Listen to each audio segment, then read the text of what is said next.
So now I'm going to talk about dairy, just some basics. Cows, like all mammals, only produce milk when they're pregnant in order to feed their offspring.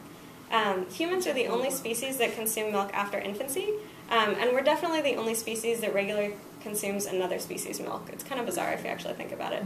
And that's actually all thanks to a European genetic mutation. So 75% of adults in the world are to some extent lactose intolerant, and the vast majority of people in Africa and Asia are lactose intolerant.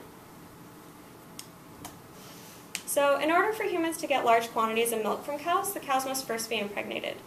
This is done via forcible artificial insemination using a device that the industry itself calls the rape rack. So I'm not really going to talk about this today, but there is like feminist vegan theory. I had a roommate who was gender and women's studies, and she did her thesis on the dairy industry because they use a lot of like really sexual and sexist terminology, and the cows are basically raped and their offspring taken from them. So if you're interested in like gender theory, anything like that, there's some interesting crossover. Killed Adams. Yeah, Killed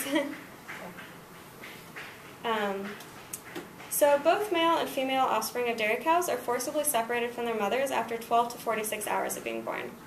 This separation allows dairy cows to return to the herd in order to produce milk for human consumption. So this is a quote from a doctor who grew up on a dairy farm on the process of separating calves from cows.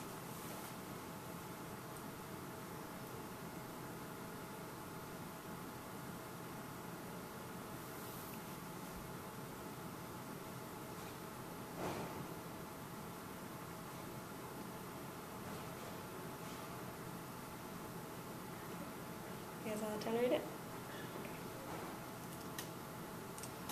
So the female calves are raised on the dairy farm to take their mother's places as dairy cows. The male calves are either auctioned off for meat or sold to veal farms. Do you guys all know about veal? Okay. I mean, basically it's like one of the cruelest meats, or it's like popularly known as one of the cruelest meats. So a lot of people are like, oh God, I would never eat veal, it's so cruel. But they don't realize that if you're buying milk, you're actually supporting the veal industry, because it's just a byproduct of the dairy industry. Okay. So once the calf has been taken away from the mother is hooked up to a machine 3 times a day that takes the milk that she produced, intending it for her calf. So that's what you see here, these giant milking apparatuses. After 10 to 12 months of being milked like this, the cow is again artificially impregnated, her calf is again taken from her, and she is again milked 3 times a day. As described in that last quote, cows show signs of extreme distress when their calves are taken from them. They're really caring mothers. Their gestation period is actually 9 months, similarly to humans. And so there's lots of stories of cows like jumping over fences and like escaping, trying to find their calves. And it's obviously really terrible for the newly born calves too. So then that happens to dairy cows year after year until either they can no longer be impregnated or they're not producing valuable enough amounts of milk. And at that point they're sent to slaughter and they become low-grade meat, so like hamburger meat, dog food, stuff, and like processed products, things like that. Dairy cows are usually slaughtered after 4 or 5 years of production, but they can live to be around 20 in nature. So a Strauss representative came to the co-op I lived at a couple years ago. Do you guys know Strauss? They're probably like the best milk producer. Like they're actually like the most like sustainable, humane, everything like that. They're local too. But I asked her a couple questions. I asked her what they do, or how old the calves are when they separate them, what they do with the male calves, and what they do with the cows once they're spent.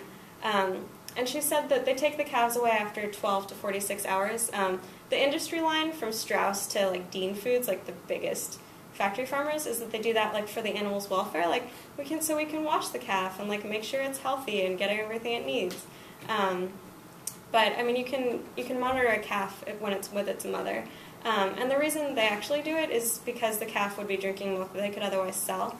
And I had an opportunity to talk to a small farmer, and he told me that the reason there's that variation in time, like it's 12 to 46 hours, it's kind of a big range, is that when cows first start producing milk, it's called colostrum, and it's really high. It has like pus and blood in it, and so legally that can't be sold for human consumption.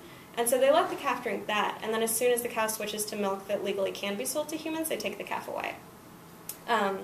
And Strauss also said that with the male cows and with the dairy cows, they auction them off. So they take no responsibility for whether or not their cows become veal or how their cows are slaughtered.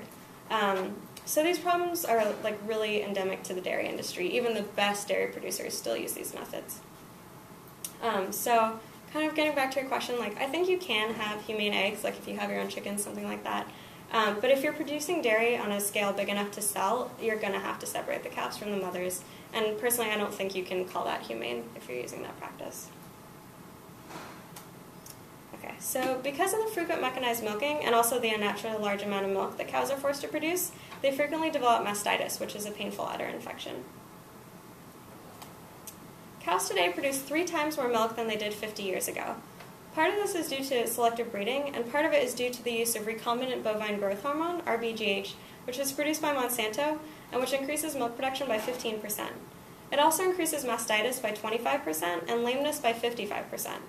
So bovine growth hormone is actually illegal in the European Union solely for animal welfare reasons because of the mastitis and lameness, but that's definitely not the only problem with bovine growth hormone. So milk from cows given bovine growth hormone contains higher levels of pus, antibiotics, and the hormone insulin-like growth factor 1, or IGF1. Levels of IGF1 are 10 times higher in milk from cows given bovine growth hormone than in non-treated milk. High IGF1 levels have been linked to cancer risk in over 36 studies. One study found that women with high IGF1 levels were 7 times as likely to develop breast cancer, and the International Journal of Cancer has described a significant association between circulating IGF1 concentrations and an increased risk of lung, colon, prostate, and breast cancer. Because of this connection, the American Nurses Association and the American Public Health Association have both called for the elimination of bovine growth hormone in the United States.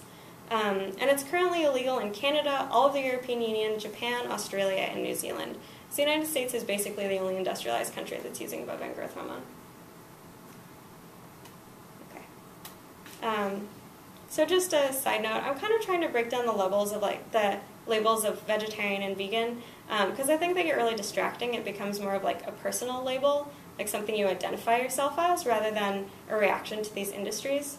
And it's kind of hard, like when chicken noodle soup comes from egg-laying chickens and veal comes from the dairy industry, where do you really draw the line between what's vegetarian and what's vegan?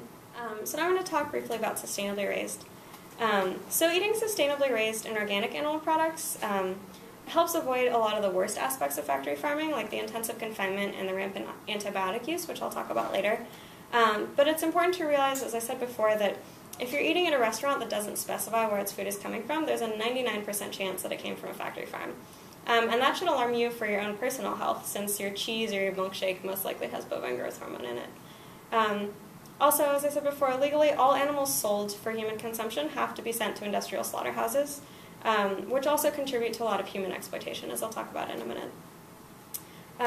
Also, it wouldn't be possible to meet the country's current demand for animal products with sustainably raised animals because there just isn't enough land. So Americans currently eat 150 times as much chicken as we did 80 years ago, and we eat like 4 times as much dairy as we did 50 years ago. As I said, there's 10 billion animals raised and killed every year in the United States, so imagine if all of those animals were raised sustainably on pasture. It just simply wouldn't be possible.